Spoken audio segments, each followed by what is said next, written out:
Hello again. Today I wanted to talk a little bit about my influences. Alright, a couple books that you should read if you're interested in form. I like them because they just show the greenware. They're unglazed raw pots. And I think that's a really important thing for a book to do that's talking about form. I want to start with the Kinzeman, I apologize if I say these wrong, the Edo tea bowl here. This is regarded in Japan as one of the finest examples of this unself-conscious, beautiful type of work. Probably glazed from ash from the peasant's fireplace and maybe clay in his backyard. It's real crude, both form and glaze. It's completely unself-conscious, and for that reason it's very beautiful and charming. It's got all these kind of flaws that don't really subtract from it, but add to the depth of beauty that this thing has. One thing I find interesting is if I emulate this type of beauty, if I were to make a bowl similar to this or a line of ware similar to this, I don't think it would sell very well. Maybe in Japan perhaps, but in America this type of beauty is not recognized. I want to mention quickly this chun bowl here. This is a glaze I really like and admire. It's this blue that's caused by bubbles in the glaze, a little bit of iron oxide. The thing I like about this bowl that I want to point out is it has an S-crack. I've thrown off the hump, and that's where I get them the most. I get these S-cracks there. When the thing dries, it cracks with an S-shaped crack in the bottom of it. It's comforting to see that the ancient potters had the same problem and maybe didn't care, or the pots are beautiful regardless. It's a lesson there to be learned. So I'm influenced greatly by the Korean pottery from the Yi dynasty, Y-I dynasty. This dynasty stretched for a long time. I'm not familiar with the exact dates. About 600 years. Okay, these forms of this era are something to strive for, to work towards. I try to achieve sometimes even direct copies, and I still have yet to do it, just because the subtleties are there. The subtleties are what makes these masterful. So I want to get right into it. Here's a wine jug from the 12th century Korean. I like the reverse curves, just the general proportions of this thing. It has a grace that I admire. This is a tea bowl from the 17th century Korean. I want to point this one out because of the oxide brushwork. I like to do this on my pottery, and this is a good example of fine brushwork. Here's a celadon bottle. This is 13th century. Again, this shape I find fun to throw on the wheel, challenging to throw. Again, it's those reverse curves that I find appealing.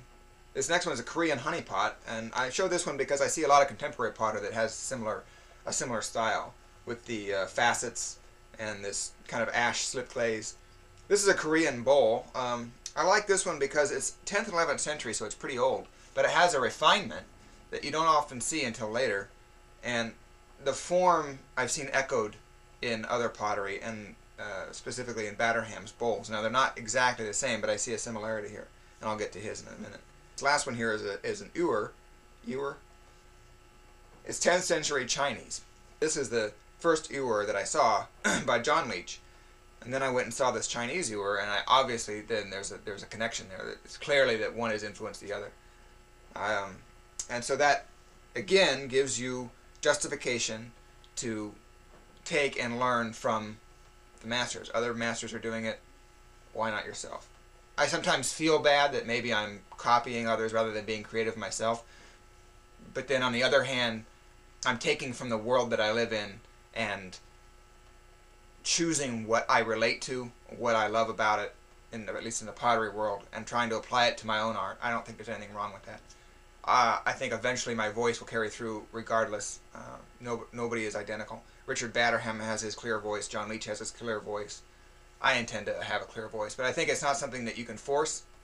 I don't think it's something you can intentionally create, and if you do so, I think it's slightly going to be artificial. Maybe in time, that artificialness will go away, but my sort of long-term plan is to look at this as long-term, as my expression isn't going to be something that I work on right away. It's going to be something that evolves organically. What I'm working on now currently is mostly my technical ability. John Leech is one of the first, is probably the first Leech potter that I met and knew about, and then from there I learned more about John Leech, Bernard Leach from him. I love his pots, John Leach's. I love the finish, the surface, that wood-fired. It's not overkill. It's just a ghosting of wood, of flame on the pot, that brown. I think his forms are perfectly refined. I think there's very little you can improve upon them. I think for studying functional wear, his stuff is right up there on the top echelon of what I think an ideal form should be. So I'll move on to Sojoy Hamada. It might be Hamada, I'm not sure how to pronounce the name. He worked in tandem with Bernard Leach. Now, they're famous for bringing the Asian aesthetic over here to the West, and I love this tea bowl here, this teacup, because it's clearly a British form, but it's got oriental glazes with brushwork. It's a wonderful meshing of the two cultures, and I do that. Obviously, I'm not Asian. I'm American. And so obviously I'm going to pull in American sensibilities into my work. But I'm influenced by Asian. Another big thing I really admire Hamada for is his brushwork on the pots. This next example here is one. It's a rust glaze over the top of a celadon, and wax was applied to the first glaze, and then the rust over the top of it. So where the wax was, the rust-colored glaze, it was repelled, and so you leave behind this brushwork. It's called wax resist. I'm a big fan of this technique. It's difficult because the wax doesn't apply like ink, but I think it's a beautiful technique, and I've been using it more and more, and it's directly as a result of seeing Hamada's work. Now, another potter that has severely influenced my work is Richard Batterham, and he's trained by Leach, Bernard Leach. The reason that it speaks to me is I like his spontaneity. He throws clearly unselfconsciously, and the decoration is inspired at the wheel and quick. It's not something that he's done later with a lot of thought necessarily, although maybe he does. It doesn't appear to be so. His stuff is not overly thin. It's appropriate weight. A pot should neither feel heavy or feel thin. If it looks like it should be really light and you pick it up and it's heavy, then that's unbalanced. If it looks like it should be thick and you pick it up and it's ultra light and you go, woo, that's light, that's unbalanced. Those are both problematic. Those are both not appropriate. I love this vase because of what he's done with the using this runny ash glaze. He's put catches or lines around the vase where the glaze will pool and catch. He's designating sort of the relationship between a human figure and this vase, the neck to shoulders, and and he's making those associations, but it's still very, very graceful and subtle and beautiful. I like that. His teapots I greatly admire. They're the type of teapot that I enjoy making and strive to emulate. Here's an example of mine. And teapots with the handles over the top are better for balance. I tend to like my handles on the side because the ones over the top I find break easily, unless they're made of something like cane or bamboo, but then that's an extra step, and I've said before, I'm impatient. I don't like to do the extra steps. So if I can make the thing in clay and finish it in clay and not have to worry about going back to it later and adding a handle, I'll do that. Making elaborate spouts is another thing that takes extra time that I'm not a big proponent of. The thing I like about his spouts is they're shortened to the point. They're not overly curvy or fancy. The last potter I want to touch on briefly here is George Orr. He's the first American art potter, and I admire his eccentricity, his tenacity. He was doing things at the time that were just odd. Maybe now it's not so much. You look at university ceramics and you get a lot of weird experimental things. Still, though, his is definitely unique. You don't see a lot of stuff similar to his. I love the thinness and the way he manipulates the forms with letting them almost collapse but keeping them up. That takes great wheel ability, but he's a good example to look at in many different levels.